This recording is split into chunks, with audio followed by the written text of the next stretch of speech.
Whiteman Air Force Base, Missouri, 0400 hours. 6 airmen climb into a B-52 Stratofortress that weighs 185,000 pounds empty and will spend the next 30 hours airborne without landing. 30 hours. That's longer than most people spend awake in 2 days. The crew will cross multiple time zones, refuel 6 times while flying at 500 miles per hour, and operate in a space smaller than most studio apartments. They'll manage every human necessity according to rigid protocols that treat their bodies as mission-critical systems requiring constant maintenance. We'll follow the crew through the sealed world they inhabit, the scientific battle they fight against their own bodies, the moments when everything goes wrong, and the price they pay for operating at the absolute edge of human endurance. The first thing that hits you inside a B-52 isn't the sight, it's the sound. Once the engines spool up, the noise just slams into your skull, 90 plus decibels, non-stop for 30 hours. It's not like a single loud blast at a concert. It's a constant wall of vibration that crawls through your seat, your bones, your teeth. After a while, you stop hearing it and just feel it, like your whole body is part of the aircraft. The smell comes next, and it never leaves. Jet fuel, hydraulic fluid, the faint tang of ozone from overheated electronics, and the smell of 6 people who will be trapped together in a pressurized metal tube for the next day and a half. The air system recycles everything. Fresh oxygen isn't really in the cards here, so every breath is thin, dry, and already used by someone else. The flight deck looks like a time capsule. 4 crew up front, surrounded by a jungle of switches, dials, and old digital readouts crammed into panels designed back in the Eisenhower years. It's tight. If you want to get past someone, you have to turn sideways and shuffle, hoping you don't catch a sleeve on exposed wiring. Behind them, the navigator and electronic warfare officer sit shoulder to shoulder, their workspaces barely wider than a budget airline seat. And then there's the dungeon below the flight deck. A radar screen glowing in the dark and the hum of electronics will be the only things you will see and hear. Whoever's down there loses all sense of time. For them, day and night exist only on the mission clock, and after a while, the numbers stop meaning much. The toilet occupies a closet-sized space behind a curtain that provides minimal privacy. It's essentially a metal seat over a chemical waste tank. Using it requires coordination with the crew to avoid awkward encounters in the narrow aisle. Most crew members rely on piddle packs, plastic bags containing absorbent gel, for routine needs. Every surface is hard metal, painted military gray. Exposed wiring runs along bulkheads. Sharp edges and protruding equipment create hazards in the cramped quarters. This machine was built to deliver weapons across continents, but to sustain human life comfortably for 30 hours, highly questionable. The crew brings sleeping bags, personal food supplies, and hygiene kits in military-issue flight bags that consume precious floor space. They'll live and work in this environment for longer than most people stay continuously in their own homes, but with none of the basic amenities that make extended habitation tolerable. Managing 6 human bodies for 30 hours in this environment demands exacting discipline. Crew members do not eat when hungry or sleep when tired. Every biological function follows a predetermined schedule designed to sustain peak performance long after instincts would fail. Food is treated strictly as fuel. Base kitchens prepare controlled portions, typically chicken and rice, sandwiches, or wraps, engineered for easy digestion and steady energy release. Standard MREs, heavy in sodium and preservatives, are avoided to prevent dehydration and energy crashes during critical phases. Supplementing these meals, the crew carries coolers with tactical rations, beef jerky for protein, nuts for endurance, fruit for rapid sugars, and energy bars for contingencies.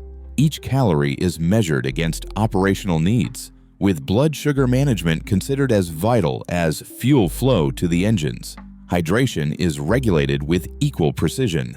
Cognitive degradation from dehydration occurs faster than from fatigue, so water intake is scheduled in specific amounts throughout the mission. Electrolyte solutions are employed strategically, while excess fluid intake is deliberately avoided to minimize interruptions during high workload phases. Stimulants are applied as performance tools, not comforts. Caffeine is withheld until its effects are most decisive, before refueling operations, during target approaches, or at circadian low points around 0300 hours. Some crews abstain from caffeine entirely in the days prior, ensuring maximum effectiveness When it is finally introduced, sleep occurs in controlled fragments. One or two members enter the designated rest, while others maintain full operational oversight. The bunk is little more than a padded surface behind the cabin, with no insulation from the relentless vibration or engine noise. Rest is limited to 90-minute cycles, insufficient for full recovery, but long enough to sustain alertness. Sleep remains shallow, easily broken by aircraft sounds or intercom chatter. Hygiene becomes a matter of survival psychology as much as physical necessity. Crews rely on wipes, waterless soap, dry shampoo, and deodorant to mitigate discomfort in an environment hostile to basic human needs. Even brushing teeth takes on outsized significance, a brief restoration of normalcy in a setting where almost nothing feels normal. The most dangerous moments occur when carefully orchestrated routines collapse. Weather delays can push refueling operations back by hours, forcing crews to extend their time aloft when fatigue levels are already critical. Equipment failures during scheduled rest periods eliminate the only opportunity for recovery before the most demanding mission phases. Take aerial refueling. On paper, it's routine. In practice, it's one of the most nerve-wracking parts of the job. The bomber has to slide in under a tanker just a few feet away and stay locked there while thousands of pounds of fuel get pumped across. One wrong move and both planes are in serious trouble. Add turbulence, clouds, or storms into the mix, and what's already delicate turns into a white-knuckle ride. Weather complicates these operations exponentially. Turbulence makes maintaining formation nearly impossible. Cloud cover eliminates visual references. Storms force last-minute changes to refueling tracks, requiring navigation recalculations while managing an already overloaded workload. Delays make things worse. Do you let the sleepers keep resting, gambling the delay won't last long? Or do you wake them up early, knowing you've just cut their only shot at recovery short?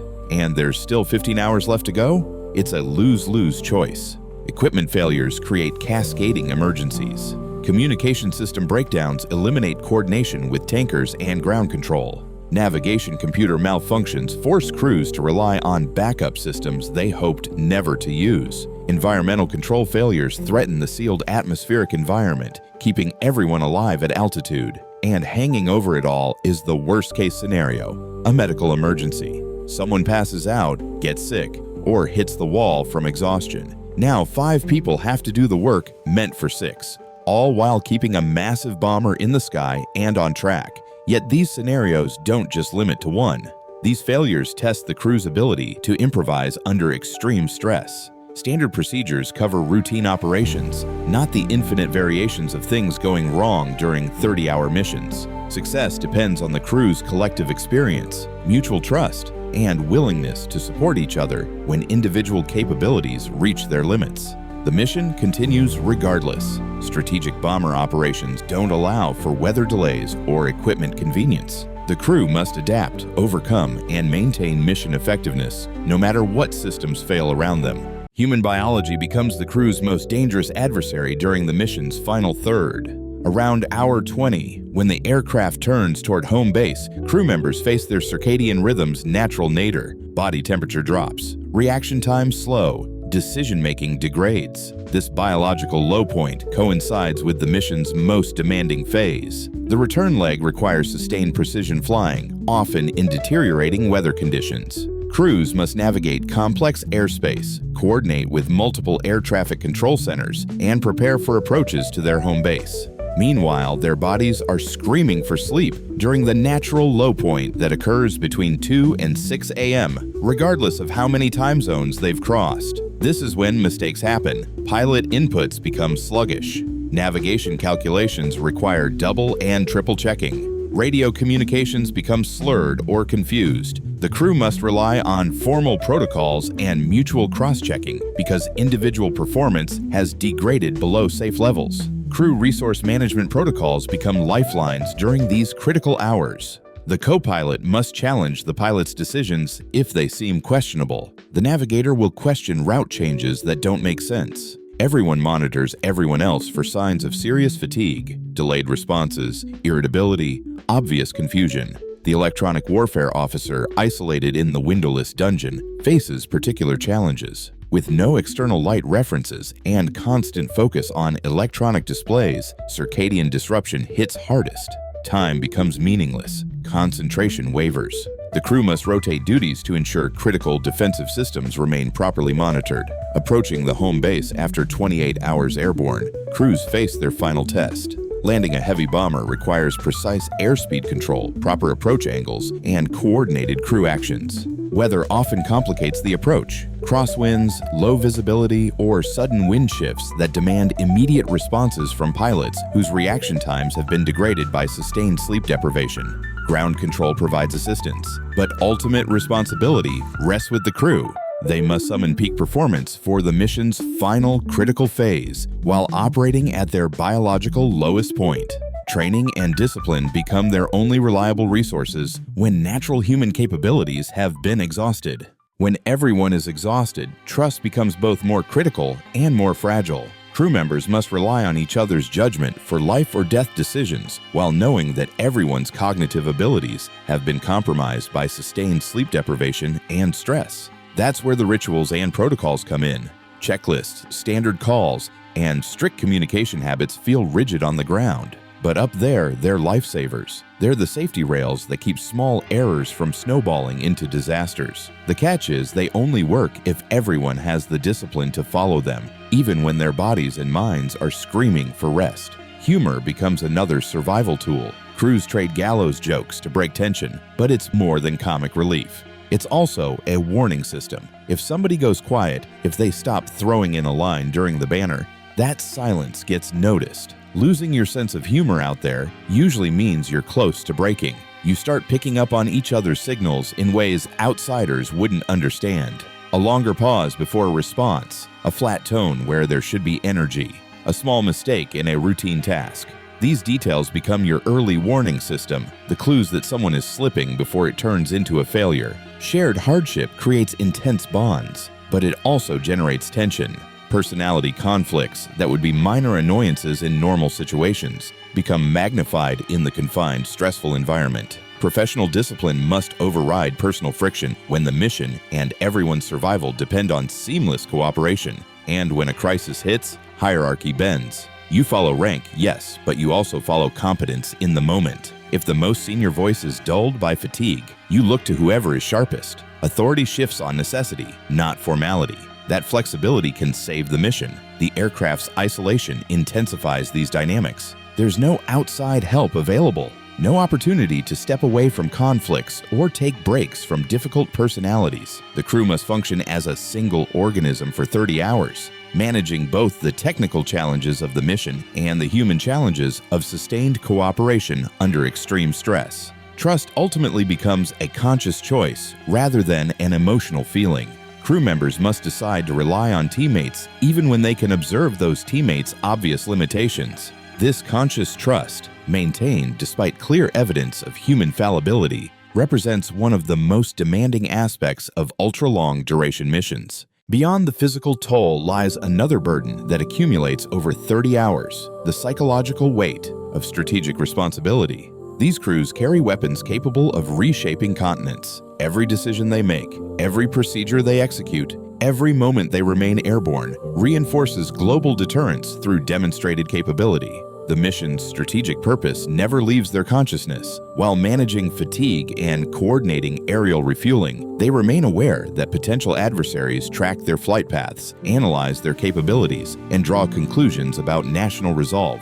Their endurance becomes a message transmitted across continents without words. This awareness creates its own form of stress. Unlike commercial pilots focused solely on safe transportation, bomber crews must compartmentalize the knowledge that their aircraft represents ultimate military capability. They must maintain technical proficiency while managing the psychological reality of their strategic role. The isolation intensifies this burden. Cut off from normal communication channels, crews exist in their own temporal bubble, dictated by mission requirements, rather than natural circadian rhythms. They miss sunrises and sunsets, lose track of time zones, and become disconnected from the normal world they're helping protect. During long cruise phases over desolate ocean expanses, the crew confronts the vastness of their responsibility. 6 people in a metal tube, flying missions that project national power across the globe. The disconnect between their immediate physical discomfort and the strategic implications of their presence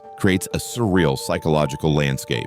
Boredom becomes as dangerous as fatigue during these phases. Extended periods of low activity threaten situational awareness just as much as sleep deprivation. Crews must maintain vigilance for threats, monitor complex systems, and stay prepared for sudden high workload situations while fighting the natural human tendency to mentally disengage during monotonous tasks. The mission's success depends on both technical competence and psychological resilience. Crews must function effectively despite isolation, discomfort, and the weight of strategic responsibility that most people never experience or understand. Wheels touch down at Whiteman Air Force Base after 31 hours and 15 minutes airborne. The crew has crossed 12 time zones, consumed 200,000 pounds of fuel, and pushed human endurance to its operational limits. But landing doesn't mean the mission ends. Post-flight procedures begin immediately. Despite profound exhaustion, the crew must conduct thorough aircraft inspections, secure classified materials, and coordinate with ground maintenance teams. These tasks require the same precision and attention to detail they've maintained throughout the mission, even as their bodies begin shutting down from accumulated stress. The mandatory debrief can last 4 hours or more. Intelligence officers, mission planners, and crew members dissect every phase of the operation minute by minute. What systems performed as expected? Where did procedures break down? What lessons learned could improve future missions? The crew must maintain analytical focus while battling the physical crash that follows sustained high-stress operations. Physical symptoms hit hard once adrenaline wears off. Dehydration creates splitting headaches despite careful fluid management during flight. Constant vibration and cramped seating positions leave crews with deep muscle aches and joint stiffness. Their inner ears struggle to readjust to stable ground after 30 hours of constant aircraft motion. Sleep cycles have been completely destroyed. Crews often find themselves wide awake during normal sleep hours and exhausted when they should be alert. Digestive systems, accustomed to scheduled fuel intake rather than normal meals, rebel against regular food. The psychological transition from high-stakes mission focus to mundane daily life creates its own form of disorientation. Mandatory crew rest follows the debrief, typically 12 to 24 hours during which crew members are forbidden from any official duties. Their bodies and minds require systematic restoration before they can safely operate aircraft or make critical decisions again. Reintegrating into normal social environments proves surprisingly difficult. Conversations about weather, traffic, or daily concerns seem surreal after managing life or death decisions for 30 hours. Spouses and families struggle to understand the disconnect between the person who left for a routine training mission and the physically and emotionally drained individual who returns. The mission's strategic impact extends far beyond the crew's personal experience. Every hour they spent airborne reinforced deterrent messaging to potential adversaries around the world. Their endurance directly translated into geopolitical influence, demonstrating national capability to project power anywhere on Earth without forward-deployed bases.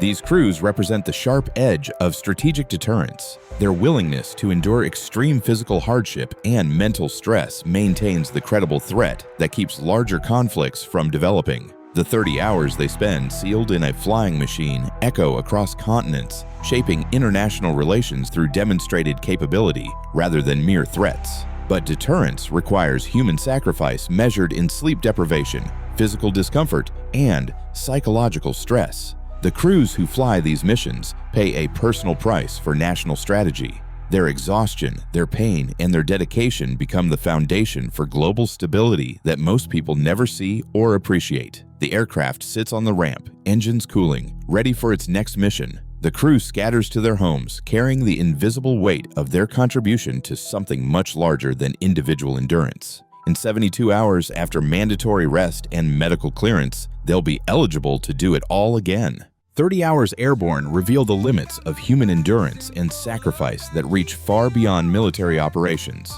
These crews show how ordinary people transcend biology through discipline, mutual support, and commitment to something greater than comfort. The precision required to manage fatigue, nutrition, and teamwork in extreme conditions offers insights into human performance under stress that apply to anyone pushing past natural limits.